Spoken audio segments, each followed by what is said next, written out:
On day 17, we're continuing our character refinement process.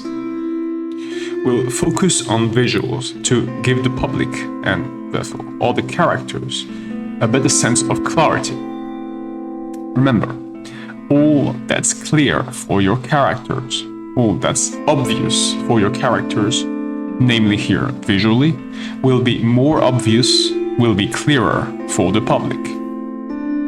You want to balance this sense of clarity and the sense of diversity that's supposed to exude from your words. Diversity is still key in order to create surprise, in order to manage your level of surprise and your levels of predictability when it comes to both encounters and interactions. Remember that encounters here and interactions will be the two components forming the evolution of your characters' relationships. The fact that your characters meet new characters should be represented, through portraits. These new characters that your characters are meeting, that your team is meeting, that your protagonist is meeting, should be represented visually to get more clarity. Now, how does the visual give your character and gives the public information on how the encounter should proceed and how the future interaction can be predicted?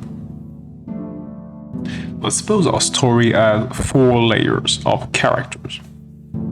The first layer you may have identified already, which regroups the protagonist, the antagonist, and their direct team, would be the main character layer.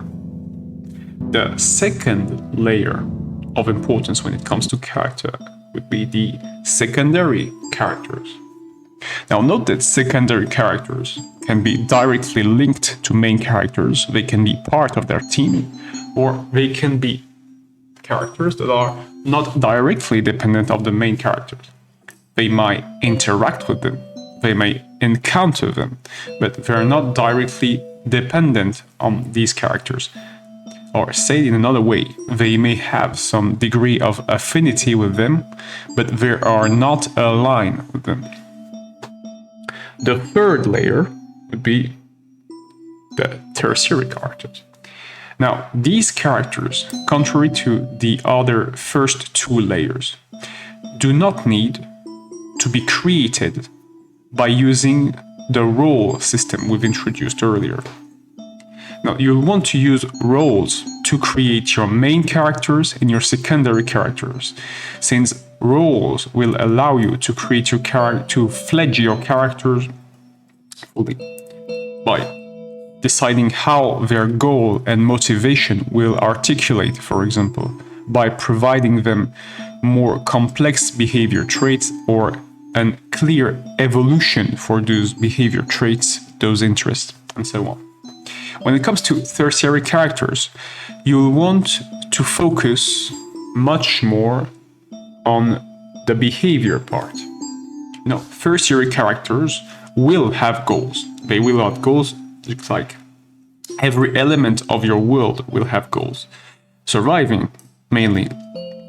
And so every of your tertiary characters will have this goal of, most of the time, gathering resources.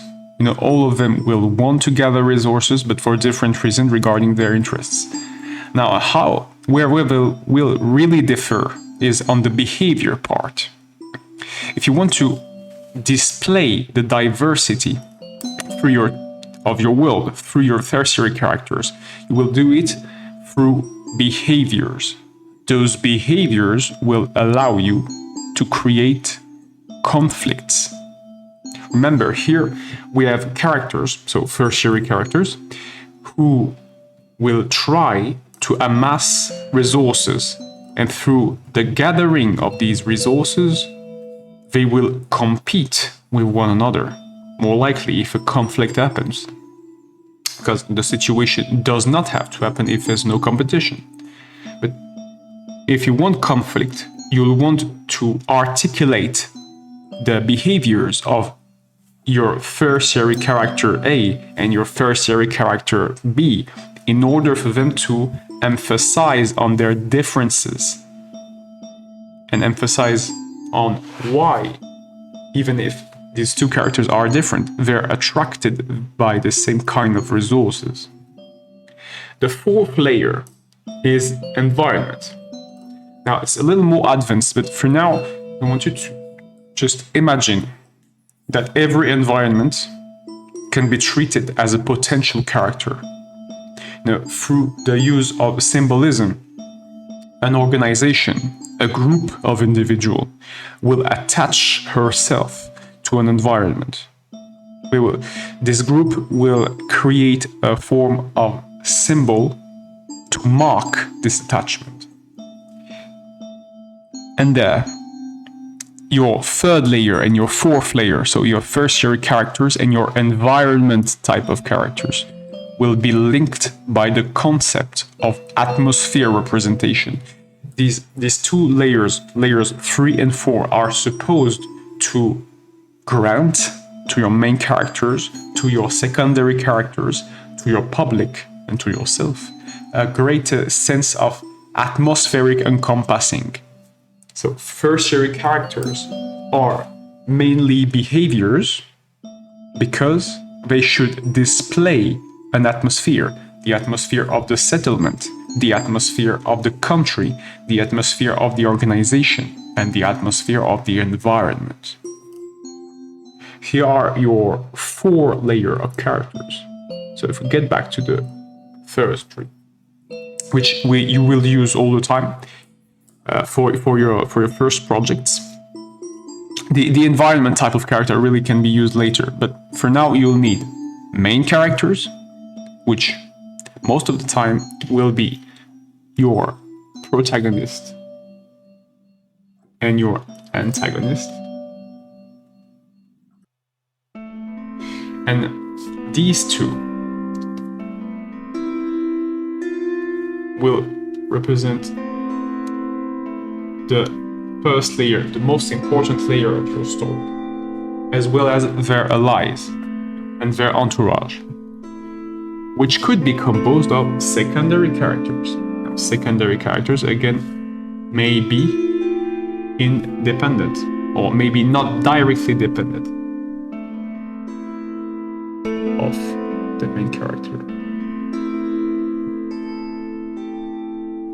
No, that's really the factor that... Now let's continue with 4 visual profiles, which will immediately give to your characters information on a future encounter or a future interaction. The first visual profile is the strength-oriented profile. Now, strength here means physical strength, but not only. It also irradiates through all that physical strength evocates. All that can come from strength, so threats, menaces. All that gravitates around the notion of strength. Then we have the speed-oriented character, which is a character who's looking for the most efficient way. Now, all these characters may be looking for an efficient way, but not necessarily the most efficient way. This character is a hacker. This character wants to go faster than everyone else. So there's the sense of physical speed, there's a sense of velocity in this character. But it's not only that, it's also the speed of thinking, a fast sense of problem solving. Then we got the agility-oriented character. Now, an agility character is the opposite of the strength character. Agility-based character wants to find the easiest way, the most flexible way, the less rigid way to solve their issues, to gather resources, to get new allies. So it's the opposite of the strength base, which is more rigid. Finally, we got the influence type of character, the influence visual profile. Now, influence can be seen as the transition from agility. It's a clear transition from agility, since agility-based character want to find the easiest way to solve problems. But an influence type of character will balance easy and effective. So here, influence is between strength and agility. So influence will balance flexibility and rigidity. It is the most adaptive visual profile. It also opposes itself to speed, where an influence type of character will try to find the most global solution. A speed type of character will try to find the most accurate, the most specific solution.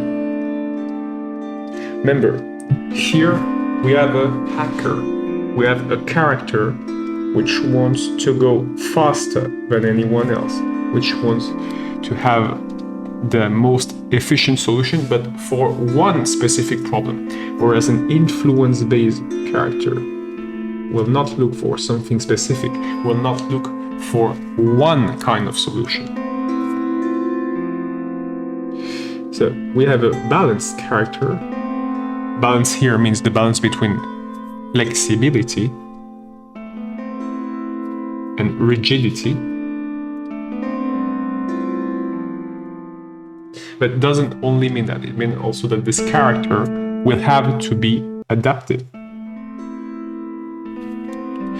The fact this character is the most adaptable should give you a hint on its nature and its function compared to all the other characters. Must mean that this character has the ability to go for all the other three characters and have an influence on them. So that's what defines this character. This sense of encompassing force, the ability to make use of the, let's say, weaknesses of all the characters. The wish to go fast, the wish to find the easiest solution, the wish to show other powers. All these three will be exploitable by the influence-based character. And so the relationships between these two profiles is not symmetrical. The first profile is the strength-oriented profile. This profile is defined by the use of strength. This character will make use of strength as much as possible, and any form of strength. If this character encounters resistance, she will solve her problems most of the time through forcing her way out. This character has a great sense of predation, and she will look for not necessarily easier target, but most suitable target. This character can identify which target is most suited to her, because you have different kind of strength-oriented characters. So they are not looking necessarily for easy targets, because sometimes easy targets don't have any valuable resources. They're looking for targets with valuable resources and whose level of strength is adapted to theirs. Sometimes the target may be a little stronger than them, but then the strength-based character will use other tools such as authority. Because this character knows how to make use of status. These characters know how to make use of her position. Not as much as an influence-based character, but still, this character will make use of threats, not only the execution of power, but the prediction and the fear which can emanate from such threats. This character is finally defined by her ambition. It is the only character whose ambition will transpire through the actions directly.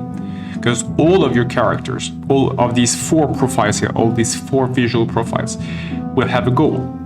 They all have a goal, and they may have high-level goals. They may have high-level motivations, but it will not always transpire. It will not always be obvious.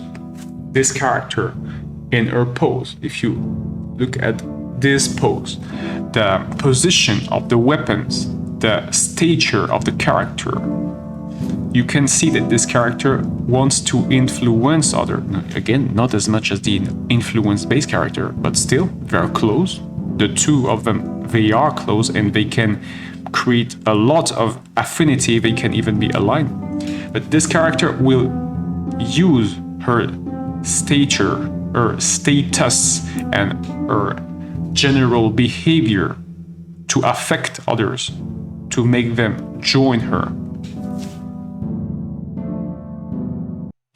The second profile is the speed-based profile. Now, the speed-based profile, the speed-oriented profile, is defined by its grade. Might not be obvious, but this character is efficient. This character may be the most efficient character. Not effective, efficient. And this character may want to become even more efficient to a degree where it can affect others, because that's no concern for this character. All that matters is acquiring more resources. Or if the character cannot acquire more resources, to use less and less resources. So there's this hacking mentality. If the character is presented a process, a technique, the ability to learn a new skill, the character will look for all the unnecessary steps right off. This character will try to skim the process as much as possible as soon as the process is presented to her. Now, again, all of this, the skimming process, can only be done through her perspective, and her perspective is biased, so she may remove essential steps. Now, the competitive nature of this character may not be so obvious at first. This character does not necessarily want to be better than others. This character wants to be better than herself. She wants to better herself. She wants to be more efficient, faster. However, this will have consequences, direct consequences on her entourage. This character cannot become more efficient if the people around her are slacking. Again, in her perspective.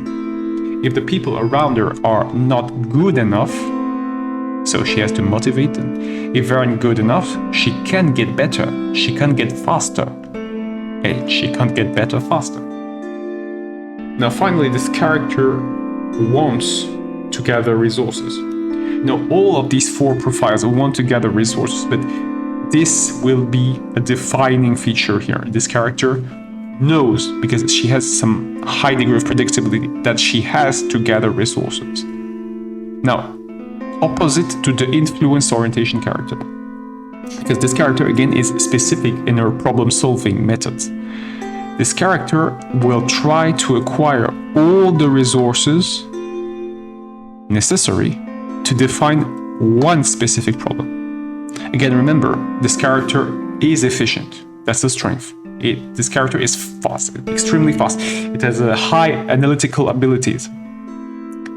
And so, these high analytical abilities, this capacity to solve problems fast and efficiently, will most of the time focus on one problem at a time. So this character is highly biased. This character is hyper focused on this specific problem and on the resources necessary for solving this problem. So if you look at the character is always in movement. This character is more fluid than others. It's the most fluid one. And this character will have to be the most fluid because most of the time it will be the weakest in terms of physical strength.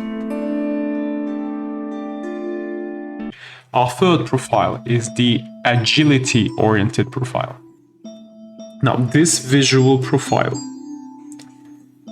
will often be slender, or at least slimmer than the other profile, because this character, again, most of the time, is not inclined to do efforts. This character wants to find the easiest solution possible. This character is looking for comfort. And it is why agility means here, really.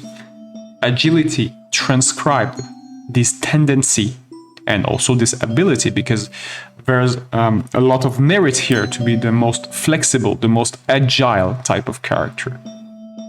Agile here describes this tendency to look for the easiest path. And it will be different from efficient path, but we'll go through that in more detail in the relationship map course. The agile character looks for ease. She makes use of guile, and she makes use of her charm. This character represents the ability to find weaknesses in her opponents, but also her allies. Now, finding weaknesses here does not necessarily exploiting these weaknesses, and it does not necessarily mean exploiting the individual. No, going through an additional conflict with this individual, trying to demean them or trying even to hinder them. Now, finding the weaknesses of your allies. So let's take this part. How does a character make use of her allies' weaknesses? Well, first, if you know what are your allies' weaknesses, you can help them to get rid of them. You can help them to correct them. So as this character has a high degree of intelligence, this character can identify quite fast weaknesses, including her own. Now, she knows she's not strong. She knows she's not that quick to react. So she will have to be more preventive, more cautious. And this she knows. This character also has to, in the case of identifying the weaknesses of a friend again, to give this friend some room to share the weaknesses they have. Because in a conversation, let's say during an argument, if this character has an argument with an ally, with a friend, she may want to allow this friend to share the weakness with her. So in that way, if the ally is inclined, is enticed to recognize their own weakness, they're more likely to get rid of their frustration faster, and so the argument will pass faster.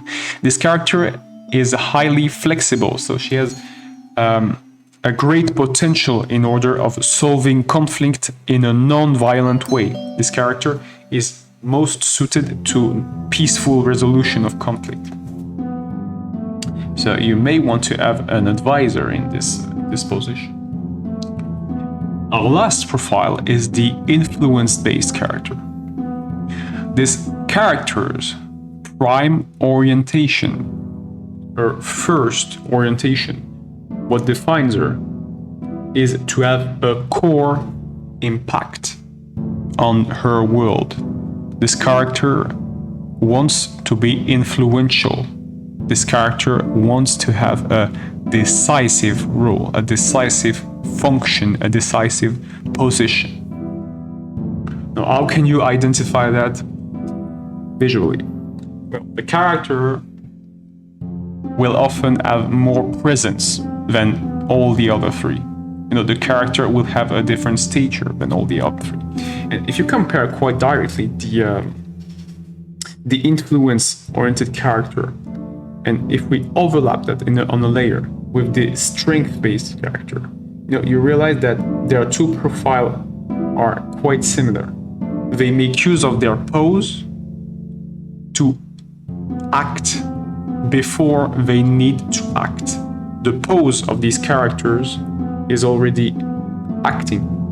It's already indicating to their environment that they have a greater sense of steadiness. These characters are more stable than others, and they will be more difficult to hinder, to influence, to attack. So, the other trait which defines the influence-oriented character is her globality, which again opposes her to the speed type of character. The influence type of character will want to have global impact. You double that. Core impact, global impact. The ability to influence a large mass of individuals. So she has to be playful to some degree and empathetic. She has to understand quite fast. And again, that's in the demeanor, that's in the posture, that's in the behavior. This character is playing a game, and this game is understanding people. If this character wants to influence a lot of other characters, she has to first understand them. And a way to that, her skill, her behavior traits she must acquire for that, is empathy. Now, empathy is not the ability to act better toward others. Empathy allows one to act in the most adapted manner. It allows one to become more habited, to understand better others. Now, if this character wants to gather allies, she has to in-depth themselves into her service. This character will make use of depth. This character will make use of services. This character will assist others. Remember, this character is playing a game, and this game is understanding as many people as possible. This character needs to understand others, to put them in her service. And it will not directly be manifested all the time, because this character may not want to have, servants. That's not her goal. Her goal is to understand people, so that if she ever needs the help, they will be absolutely delighted to help her. This character, by opposition to the force type of character, to the strength type of character, she will not try to force others. In this regard, she is more aligned with the agility type of character. If you overlap the two, you see some resemblance in the movement. These two characters have the right level of flexibility. They're flexible enough to entice others to help them. But the influence type of character, again, is if we superpose everything else, is the combination. This character is the balance between agility and strength. This character has the ability to be the right balance between blue and red. This character is meant to be able to be flexible sometimes and rigid sometimes. And because she's the most empathetic, she's the most adaptive, she knows when to be rigid or flexible. One more time, this is a game, and she will learn the rules fast, and she will know how to use them by experimenting.